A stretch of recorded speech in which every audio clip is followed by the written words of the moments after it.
예배 드리고 나서 내가 너무 하나님께 감사하고 은혜를 받았어요. 오늘도 예배에 지난주 같이 잘 드리고 가면은 하나님이 너무너무 기뻐하시고 우리 지성이 지혜 지연이를 아주 복된 길로 좋은 길로 인도해 주시리라고 믿습니다.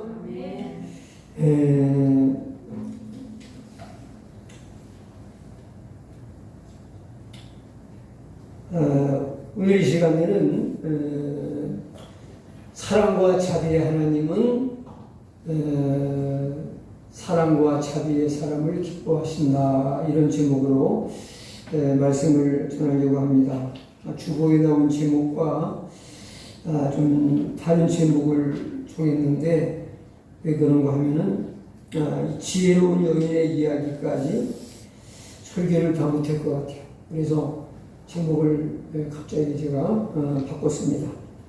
이 지혜로운 여인이라는 이 제목까지 설교를 하면은 우리 어린 친구들이 너무 지루하고 힘들 것 같고, 또 예배가 길면은 받은 은혜도 다시 쏟고 간다고 그런 얘기가 있어가지고 이제 그러지 않게 하려고 좀 예배를 짧게 드리려고 그래요. 예.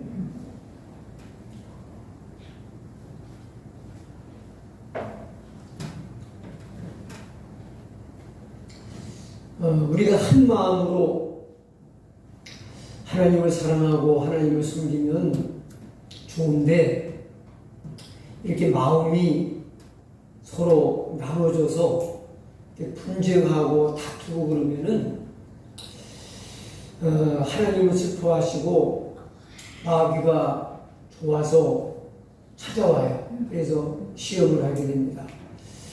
근데 이제 다윗 왕이 아들이 반역을 일으켜서 아버지를 쫓아내고 자기가 왕이 되려고 그랬던 일이 있었죠. 근데 이 반란이 잘 정리가 돼서 이제 다윗 왕이 다시 왕궁으로 이제 오게 되었습니다. 자, 어떻게 아버지를 쫓아내고 자기가 왕이 되려고 하는 이런 나쁜 사람이 있을 수 있을까? 그렇게 우리가 생각이 듭니다. 그런데 하나님을 떠난 그 아버지를 반역한 아들이 압살롬이라고 하는 왕자였어요. 근데 하나님을 떠나 하나님을 반역하고 사는 이런 사람들은 사실 알고 보면은 이 압살롬이라고 하는 아주 불효막심한 이 아들은 바로 하나님을 반역하고 떠난 우리 인간들의 모습이로구나, 그런 생각이 들었어요. 하나님이 우리의 왕이십니다. 아버지도 되시지만은 하나님은 하늘과 땅과 온 우주를 통치하시는 진정한 왕이십니다. 그래서 느부갓네살이라고 하는 바벨론 왕이 그가 하나님의 징계의 채찍을 받고 하나님을 다시 새롭게 발견하게 돼요. 그리고 하나님을 뭐라고 부르는가 하면은 하나님을 하늘의 왕이시라고 그렇게 부르게 돼요. 맞아요. 하나님은 하늘에 계신 아버지이시면서 또 온 세상을 다스리시는 왕이시거든요. 근데 하나님을 안 믿는 사람들은 하나님을 왕으로 인정 안 하고 자기가 왕이라고 하나님을 왕좌에서 쫓아내고 자기가 왕이라고 자기가 주인 되어 살기 때문에 압살롬과 똑같은 사람이에요. 그래서 압살롬의 이야기가 바로 하나님을 반역하고 잘 안 섬기는 사람들의 이야기로구나, 그런 생각이 들었습니다. 자, 그런데 이제 다윗이 아들 압살롬의 반역을 평정하고 다시 왕궁으로 돌아오는데 이스라엘 나라가 좀 어수선하겠죠. 나라가 누구의 나라가 될 것이냐, 다윗 왕이 다스리는 나라가 될 것이냐, 압살롬의 나라가 될 것이냐, 아니면 나라가 두 쪽이 나서 이제 둘로 갈라질 것이냐? 아마 백성들은 많이 마음이 불안하고 걱정스러웠을 거예요. 그러면서 이제 다윗 왕이 이스라엘 12지파 가운데서 어느 지파 사람인가요? 네, 유다 지파 사람이에요. 그런데 앞에 사울 왕은 어느 지파 사람이었어요? 베냐민 지파 사람이에요. 그리고 다른 지파 사람은 왕이 되본 적이 없어요. 근데 우리가 이제 팔이 안으로 굽는다고 해서 이제 우리 쪽 사람, 내 식구, 이 사람이 이제 그런 혈연을 따라서 가족 관계를 따라서 똘똘 뭉쳐가지고 이렇게 서로 분쟁하고 서로 하나 되기 어려운 구조가 이제 되어 있는 거죠. 12지파인데 어떤 지파는 왕이 나오고 어떤 지파는 왕이 한 사람도 안 나오고 어떤 지파는 또 왕 됐다가 이렇게 망해가지고 그 자리를 뺏기고 호탈감이 있고 그래서 특히 이제 불만이 많은 지파가 그 베냐민 지파 사람이었어요. 그래서 이참에 이제 다윗 왕이 오래 왕이었으니까 유다 지파가 했으니까 다른 지파도 왕 되어야 되는 거 아니야? 또 우리가 본래 왕이었던 왕족 지파니까 우리 베냐민 지파에 또 다시 왕이 나와야 되는 거 아니야? 그래서 서로 이제 의견이 분분한 거예요. 그런 이야기가 이제 이 사무엘하 19장 맨 마지막 부분에 나와요. 그런 나라가 좀 어수선한 분위기 속에서 이제 이상한 사람이 하나 나타났어요. 여기 개정 개혁 속에 보면은 이제 어려운 말을 썼습니다. 옛날 성경 그 개혁 성경에는 난류라고 그랬는데 그 난류라는 얘기는 불량배, 행실과 성품이 나쁜 사람들 중에 하나인 그런 불량배, 건달, 좀 깡패 같은 사람 이런 사람이 있었는데 그 사람이 바로 베냐민 지파 사람이에요. 이름은 세바입니다. 근데 그 사람이 들고 일어나서 한마디로 말하면 다윗을 왕으로 섬길 마음이 없다는 거예요.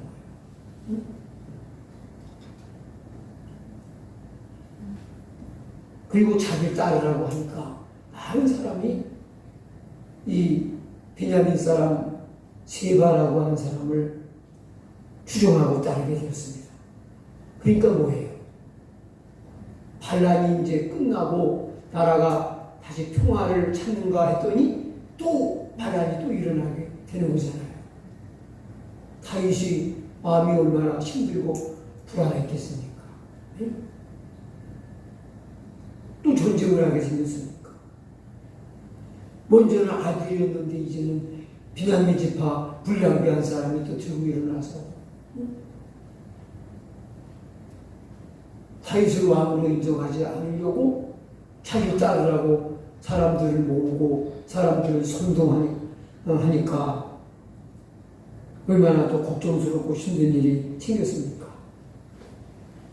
그런데 다윗 왕은 누구의 그림자라고 얘기했습니까? 예, 그렇죠. 장차 이 땅에 오실 죄인을 구원하러 오실 왕 되신 예수님을 상징하는 그림자라고 했어요. 그럼 다윗 왕이 다스리는 그 다윗 왕국 이스라엘 나라 전체는 뭘까요? 예수님이 다스리시는 나라가 무슨 나라예요? 중국이요, 미국이요, 한국이요? 천국이죠. 하나님 나라예요. 그리고 교회. 교회는 예수님이 이끄시고 다스리시고 임금님처럼 왕으로 높임받는 그런 자리가 되어야 돼요. 그런데 하나님 나라를 상징하는 이 다윗의 왕국이 항상 평온하게 그렇게 지나가요. 어려움과 시련과 풍랑이 계속 일어요. 응? 이 다윗이 왕이 되고 난 다음에 이스라엘 나라를 보면은 잔잔하게 평화롭게 그냥 무난하게 지나가는 그런 이야기입니까? 아니에요. 계속 풍랑과 시련이 있어요. 그래야 안 그래요? 네. 그럼 어떻게 하나님 나라가 그 모양이야? 다시 말하면 어떻게 교회가 그 모양이야? 맨날 그 시험이 많고 이렇게 말이 많고 또 심한 교회는 막 다투고 싸우고 분쟁하고 교회가 그 모양이야. 나 교회 가면 꼴보기 싫은 사람들 많고 큰 소리 치는 사람 많아가지고 안 나가요. 이거 그만두는 사람 있어요, 없어요? 그런데 그 하나님 나라를, 교회를 잘못 이해해서 그런 거예요. 네? 자, 하나님 나라와 교회를 상징하는 이 다윗 왕국이 평안한 때가 없어요. 난리가 끝날만 하면 또 일어나고, 또 누가 들고 일어나서 속속이고, 또 이런 시험이 오고 저런 시험이 오고, 한데고 평안하고 잔잔한 날이 없어요. 마치 저 드넓은 바다와 같아요. 이건 뭘 말하는 걸까요? 다윗 왕국이 잔잔하고 평안한 시대가 없이 계속 요동치고 풍랑을 만나고 끊임없는 시험과 역경이 다가오고 그걸 또 이기고 나가고 하는 이런 모습은 그럼 뭘 보여주는 거예요? 오늘날 지상의 교회는 시험이 있다 없다. 예, 각양각색의 시험이 있을 수 있다는 거예요. 예? 그러니까 이 교회가 어떤 모습인지 그걸 성경을 똑바로 안 배워가지고 성경에 무지해가지고 왜 교회가 그 모양이야? 하나님의 교회라면, 예수님의 교회라면 천국 같고 좋은 것만 보여주고 좋은 것만 있어야 되는 거 아니야? 그러면 좋죠. 그런데 그러지 못한 걸 보고서 실망하는. 그러나 성경이 보여주는 교회의 모습은 그러면 예수님도 기뻐하시죠. 그러나 교회는 천사같이 선한 사람들이 오는 곳이에요? 죄인들이 오는 곳이에요? 네. 교회는 죄인들이 오는 곳이에요. 다양한 사람들이 오는 곳이에요. 교회는 연령 제한도 없고 학벌 제한도 없고 신분 제한도 없고 누구나 오는 곳이에요. 그래야 그래요. 네? 국적 제한도 없고 인종 제한도 없고 교회는 누구나 가는 곳이에요. 누구나 올 수 있는 곳이에요. 그러니까 문제가 없는 게 정상이에요? 있는 게 정상이에요? 있는 게 정상이에요. 교회는 완전한 사람이 오는 곳이 아니라 문제를 가진 사람이 오는 곳이고 죄인들이 모이는 곳이에요. 그래야 말이에요. 예수님 뭐라고 말씀했습니까? 건강한 사람에게는 의음이 쓸데없고 병든 자에게는 쓸데있는. 병든 자가 누구예요? 죄인이에요. 교회는 죄인들을 위해서 있는 곳이라는 얘기예요. 그러니까 죄인들이 오는 거죠. 죄인들이 모이는데 어떻게 교회가 좋을 수만 있겠어요? 그래 안 그래요? 응? 완전한 사람, 아주 고르고 뽑힌 사람들, 착한 사람을 골라서 뽑아내는 곳이 교회가 아니에요. 응? 학벌 보고 인격 보고 시험 봐가지고 오는 데가 아니라 아무나 오는 데가 교회 아니에요. 그러니까 문제가 있는 게 당연해요, 없는 게 당연해요. 네? 문제가 있는 게 당연한 거죠. 근데 교회에서 골치 아픈 문제를 보면 사람들은 충격받고 시험 들어서 아이고 교회 그만둬야겠다 완단했다.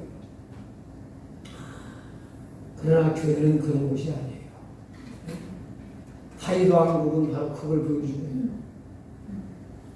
이 20장에만도요. 아니 뭐 시험이 한두 가지가 아니에요. 네? 시험 그칠 날이 없어요. 그래서 이 지상의 교회는 전투하는 교회다. 죄악과 싸우고 마귀와 싸우고 자기 자신과 싸우고 응? 부의와 싸우고 비진리와 싸우고 하는 이게 전쟁 공동체예요. 전쟁.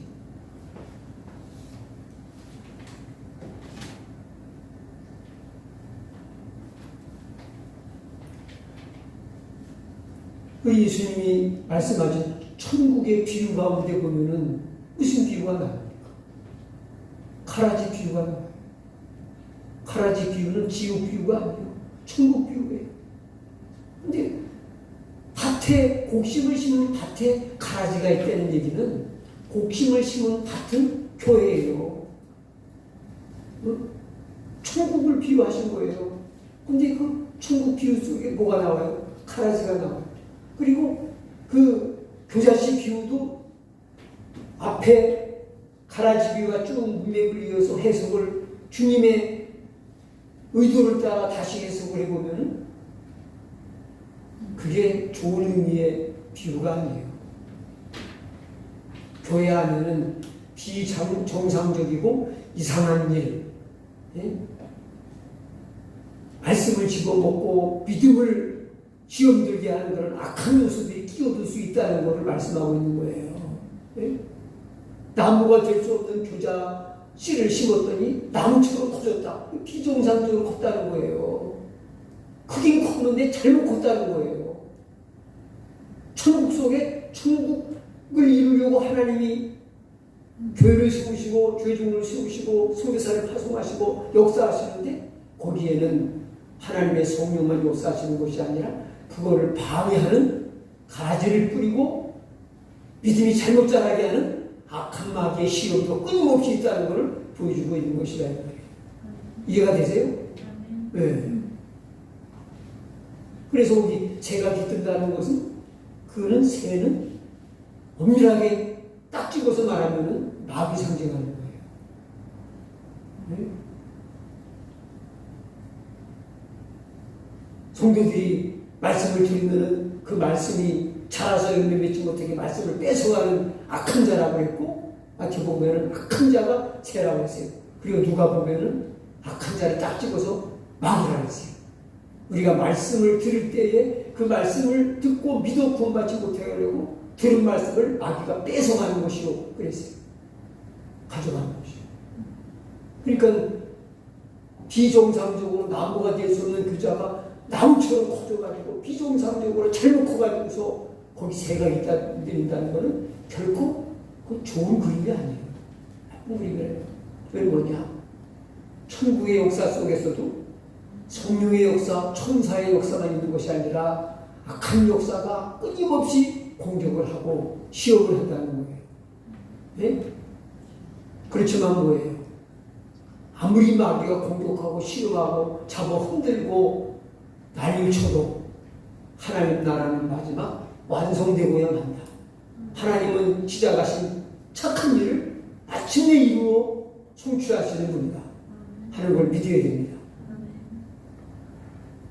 중간 결산해가지고 아이고 교회 나가봐야 별거 아니야.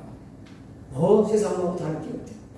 그리고 포기하는 거는 지가 스스로 잘못 생각하고 스스로 포기하는 거예요.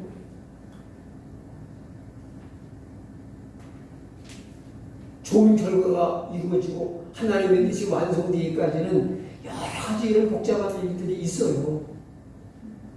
그 당연히 있는 거예요. 과정 속에서.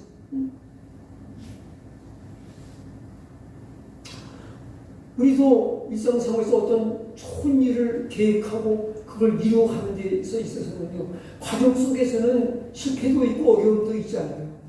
그래야 하는 거예요.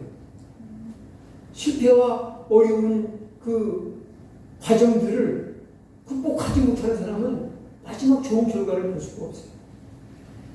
하나님 나라의 역사도 마찬가지인 줄 믿으시길 바랍니다. 그래서 이 압살롬의 반란이 있었던 지가 얼마 됐다고 또 세바의 반란이 또 일어나서 다윗이 또 마음이 힘들고 고단하고 불안함이 있어요.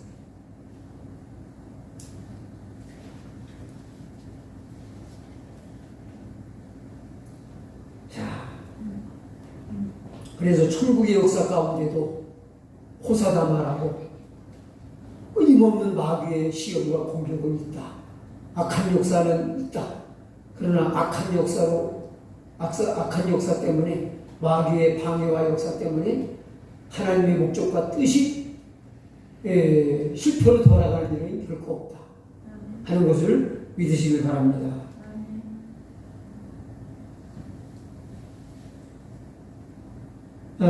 그래서 이제 오늘 같이 읽으신 1절 2절 말씀은 이 불량배 베냐민 지파 사람 세바라는 사람이 반란을 일으켜서 많은 사람들을 따르게 하는, 추종하게 하는 그런 일을 언급하면서 이제 3절에는 또 무슨 이야기가 나오는지 한번 읽어보겠습니다.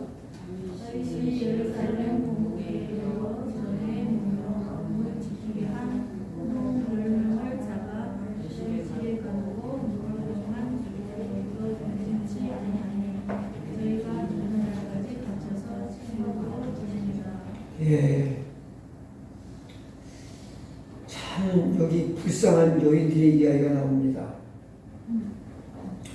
여러분들 여성분들은 이런 시대에 태어나는 게 정말 참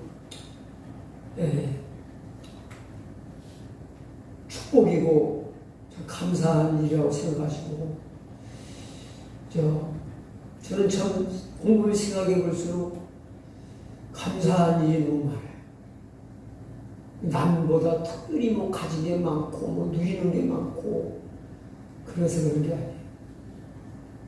하나님 안에서 나를 돌아보고 신앙적인 관점으로 볼 때 너무 감사한 게 많아요. 저만 그런 게 아니에요. 저도 여러분들 저 이상으로 감사할 거리가 많은데 참 이 과거 한 5, 60년 전만 해도 정말 여성들이 차별 대우를 남성과 비교해서 많이 받았죠. 여기 이 다윗 왕의 후궁들, 다윗 왕이 돌아와서 어떻게 합니까? 별실에다가 가두고 먹을 것만 주고 감금시키는 거예요.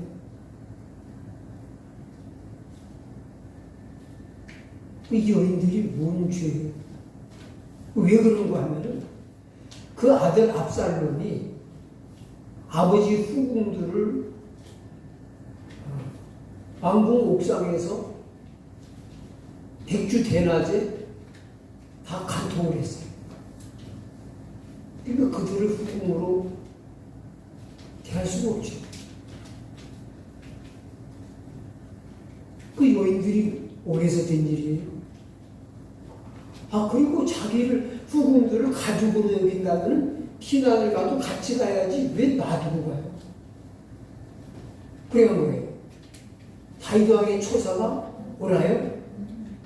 여인들을 필요할 때는 후궁으로 삼았다가 피난 갈 때는 저만 가고 데리고도 안 가고 힘없고 약해서 자기도 당한 불행한 신세인데 거기다가 또 죄인처럼 가둬놓고 먹을 것만 주고 감옥살이 시키는 거랑 마찬가지죠. 이게 뭐예요? 힘없으니까 그냥 당하는 거 아닙니까? 이걸 왜 기록을 했을까? 이 참 비극의 비운의 여인들을 이야기를 이 성경에 뭐라고 기록을 했을까? 우리 신앙의 이 이야기가 뭔 뭔 유익을 주고 뭔 평을 주는 것인가? 여러분 뭐 깨달아지시는 거 있습니까? 이 후궁들의 이야기 딱 한 절이 여기 나와요. 좀 불쌍한 이야기죠. 여러분 같은 여자로서 참 안 됐지 않습니까? 불쌍하지 않습니까? 예? 무슨 도구처럼, 놀이개처럼 필요할 때 후궁으로 불러다가 또 10명씩이나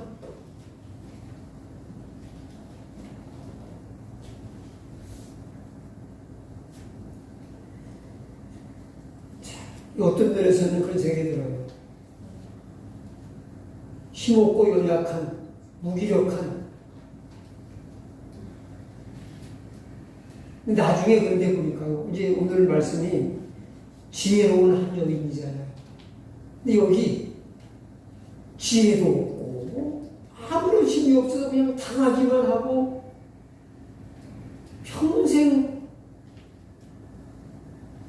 슬프게 살아가는 이 여인들이 있는가 하면 여자로서 연약하고 힘이 없으면 지혜는 있어야 되는데 지혜도 없어요. 뭐 힘도 없어요. 그래서 그냥 여자인 게 죄인 것처럼 이렇게 당하기만 하고 사는 이 여인들. 그러가 하면 뒤에 지혜와 기지를 발휘해서 한 성을 구하는 그런 지혜로운 한 여인이 나옵니다. 이 사람은 무슨 후궁은 아니에요. 한 성에서 여자로서 상당한 지위를 가지던 사람인 것 같아요.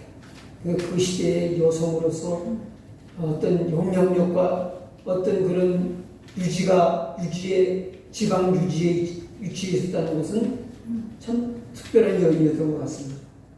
이 두 여인과 비교해서 나중에 좀 교훈을 드리려고 하는데 참 우리가 하나님의 은혜 없이 하나님의 지혜와 은혜 없이 우리의 모습은 바로 이 여인 10명의 후궁과 같은 이런 신세가 아닌가. 평생 당하고만 살다가 약해서 이리 치우고 저리 치우고 당하고만 살다가 가는 연약한 인간의 모습이 아닌가 그런 생각을 하게 되는 겁니다. 조금만 더 얘기를 할게요. 이 세바의 반란을 진압하기 위해서 다윗 왕이 누구를 부르는지 한번 보십시오. 4절을 보겠습니다. 왕이 아마사에게 이르되 너는 나를 위하여 3일 내로 유다 사람을 부집하고 너도 여기 있으라. 아마사가 유다 사람을 부집하러 가더니 왕의 정한 기한에 지체된지라. 다윗 왕의 부하 가운데 아마사라고 하는 신하가 있습니다. 그런데 다윗 왕의 그 전쟁에 항상 군대 장관으로 최고 사령관의 역할을 했던 사람은 이 좀 들어보지 이름을 잘 안 들어본 아마사라는 사람이 다윗이 특별히 불러요. 다윗의 군대 장관으로 총사령관으로 누가 주로 일을 많이 했습니까? 누가 부름을 자주 받았어요? 네?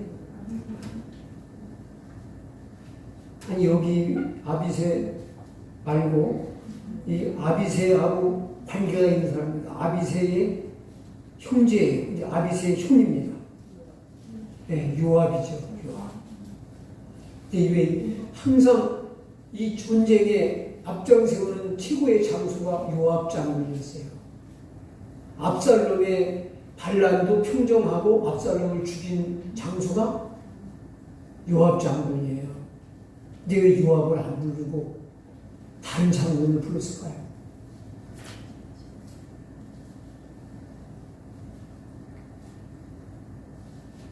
근데 이 아마사가 그 왕의 명령을 받고 가가지고 이 시간을 지체하고 이게 안 돌아오는 거예요. 그래서 두 번째 또 사람을 보내는데 그때도 요압은 안 보내요. 아비새를 불러서 또 세바의 그 반란을 평정하도록 명령을 내립니다. 왜 이렇게 자꾸만 요압을 항상 전쟁의 선두에 세워서 싸우게 하더니 왜 요압을 안 부를까요? 다윗이. 네? 네, 그 앞부분에 보면은 압살롬의 군대와 다윗 왕의 군대가 이제 앞부터 싸우기 위해 전쟁터에 나갈 때에 반역을 일으켰지만 그래도 아들이기 때문에 이 아들을 자기 부하들이 죽일까봐 걱정이 되는 거예요. 그래서 내 아들 압살롬을 심하게 다루지 말고 잘 좀 봐줘라, 살려줘라, 그런 투로 부탁을 하잖아요. 그래야 말이에요. 근데 이 불효막심한 자식을 하나님이 아주 심판하시려고 작정을 하셨는지 그 자랑스럽고 그 멋진 머리카락이 잘 안 떨렸는데 나무에 휘감겨서 매달리고 타고 다니는 그 노새는 빠져 달려나고 그래서 나무에 매달리게 돼요. 그거를 한 신하가 군사가 그걸 봅니다.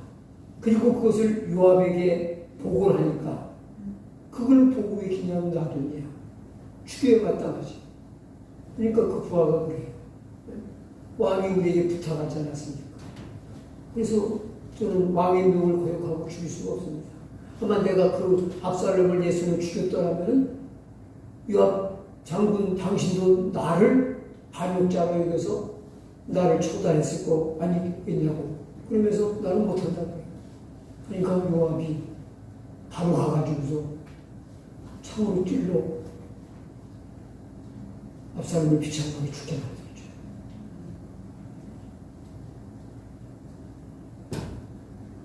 또 뭐 다윗이 압살롬의 죽음을 알고 슬퍼하죠. 울음을 그치지 않아요.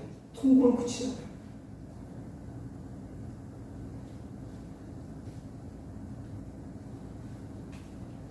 근데 다윗의 마음속에 요압이라는 사람 물쪽에 속이 쓰리겠어요? 안 쓰리겠어요? 네? 아들을 좀 봐주라고, 죽이지는 말아달라고 신신당부했는데 뭐 그냥 여지없이 죽인, 무자비하게 죽인 요압이 마음속에 이게 뭐가 응어리가 있겠어요? 없겠어요? 응어리가 있죠. 속에 풀리지 않은 게 있죠. 그래서 나는 안 불렀다고 그러는 거예요. 난 너하고 상대하기 싫다. 그런데 이 아비새를 보낼 때에 요압은 시키지도 않았는데 그 일행이 끼어들어요. 군인들을 이끌고 끼어들어가지고 이제 아마사가 군사를 모으러 간 그곳으로 가서 아마사와 만납니다.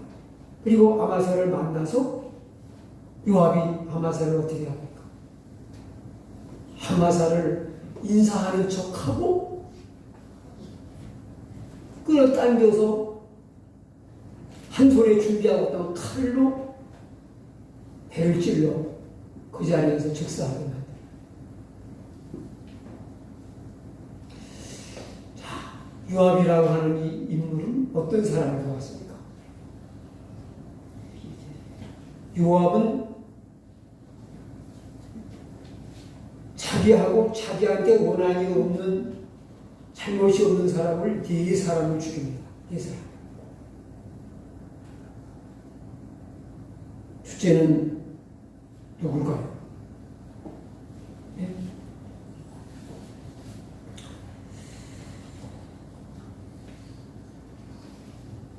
주제는 아브넬이라고 하는 장소를 죽입니다. 아브넬. 아브넬은 사울왕의 장수였는데, 최고 장수였는데, 사울의 아들 이스보셋이 사울이 죽고 바로 다윗이 이스라엘 전체 왕이 된 게 아니죠. 한동안 이스보셋이라고 하는 사울의 아들이 일부를 통치해요. 근데 그 밑에 실권을 가진 힘 있는 자는 아브넬이라는 장수였어요. 이 아브넬이 이스보셋이 연약한 그런 통치 왕이에요. 바지 왕이에요. 바지 사장자. 근데 자기 말을 잘 안 들으려고 해요. 그러니까 다윗에게 다 모든 걸 넘겨주고 항복하고 이제 이렇게 하려고 다윗 왕을 만나러 가요. 근데 요압이 먼저 나와 만나가지고 아브넬을 또 비겁하게 죽여요.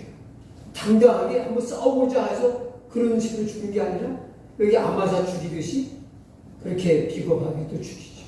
그 왜 죽였을까요? 아브넬 장군이 오면 자기가 최고 사령관인데 이게 라이벌이 생기는 거잖아요. 그러니까 자기가 출세하고 자기가 최고 사령관으로 자리를 지키는데 거기에 어떤 라이벌이 생기면은 가차없이 죽여버려요.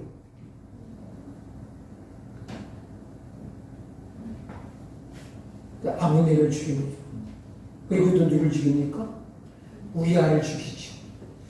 우리아는 직접 죽이진 않았지만은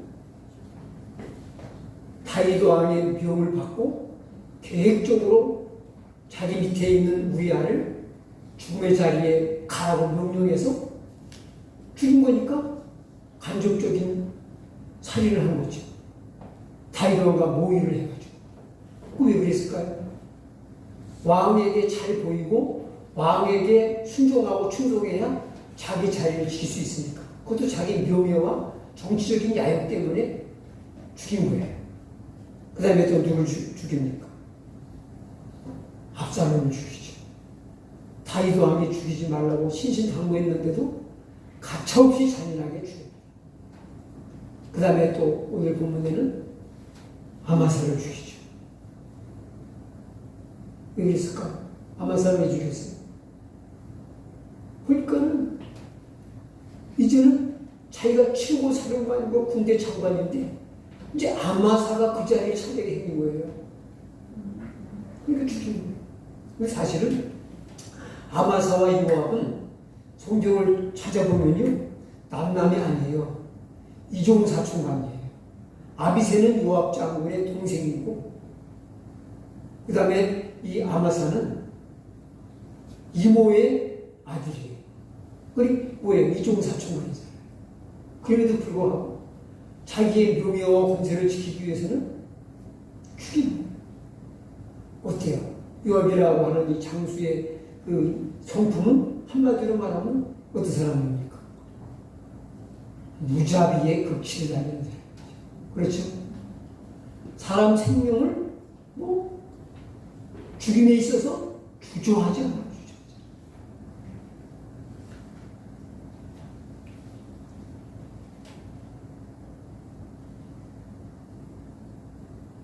그러면 마지막 요압의 운명이 어떻게 됐을까요? 자, 하나님은 자비한 자에게 자비와 긍휼과 은혜를 주십니다. 그럼 무자비한 자에게는 어떤 보험이 있을까요? 네? 천수를 누리고 갔을까요, 요압이? 네? 천수를 누리고 가지 못하죠. 이 아마사를 요압이 죽인 것에 대해서, 압살롬을 죽인 것에 대해서 다윗이 따지고 그거를 말은 하잖아요. 근데 마음에 그게 다 남아있는 거예요. 그래서 평생 그냥 지켜보다가 죽을 때의 아들 솔로몬에게 그 얘기를 해요. 요압이 내 통치 시대에 이런 일을 했다 하는 것을 알려줘요. 그리고 또 이 요압이 이렇게 다윗에게 충성하는 것은 다윗의 그 권자 밑에서 자기도 권세를 누리기 위해서 정치적인 목적으로 충성을 하고 열심히 싸웠죠.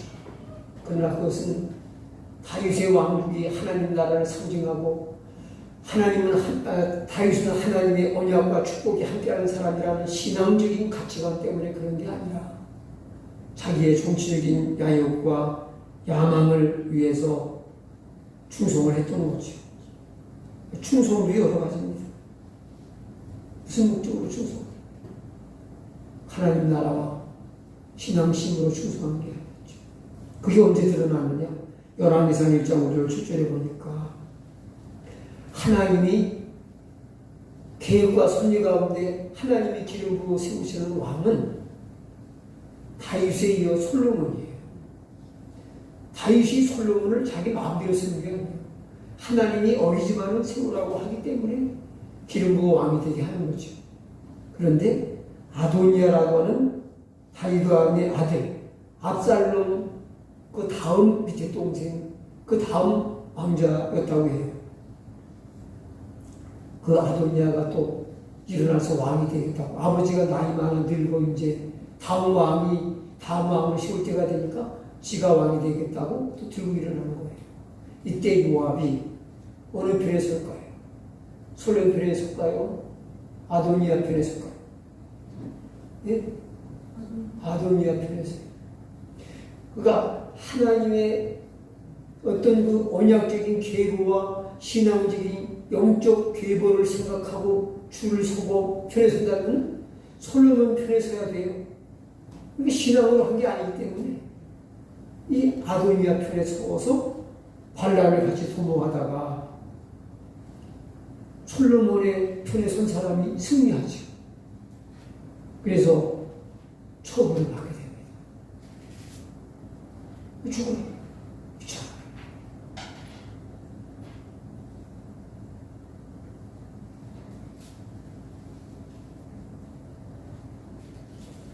그래서 하나님은 심은 대로 거두게 하신다. 오늘 제목 말씀을 그게 맞겠네요. 오늘 앞에서 얘기한 자비의 하나님은 자비와 긍휼의 사람에게 은혜 줍시다. 이런 제목 좋겠지만 심은 대로 거두게 하신다.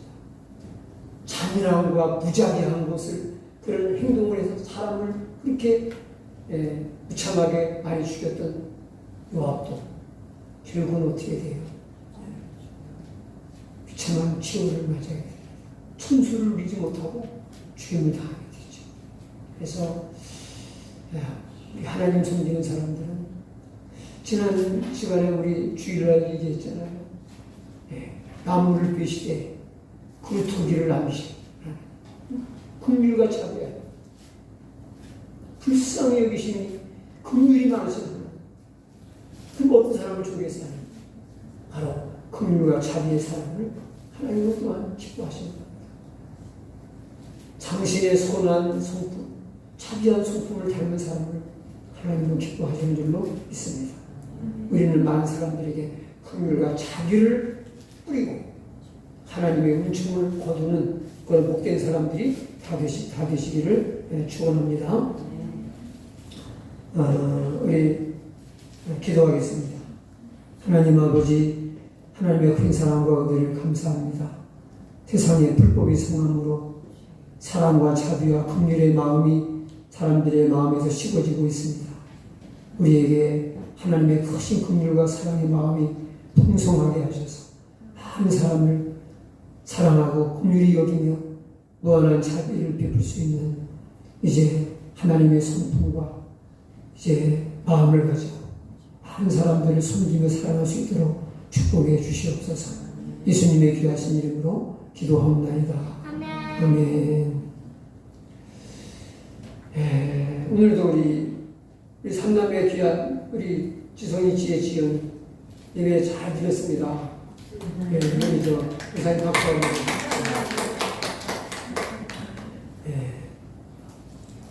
우리 찬양하겠습니다. 선생님이 봉송구가 들어가면 저작권 침해라고 생각하죠. 자, 우리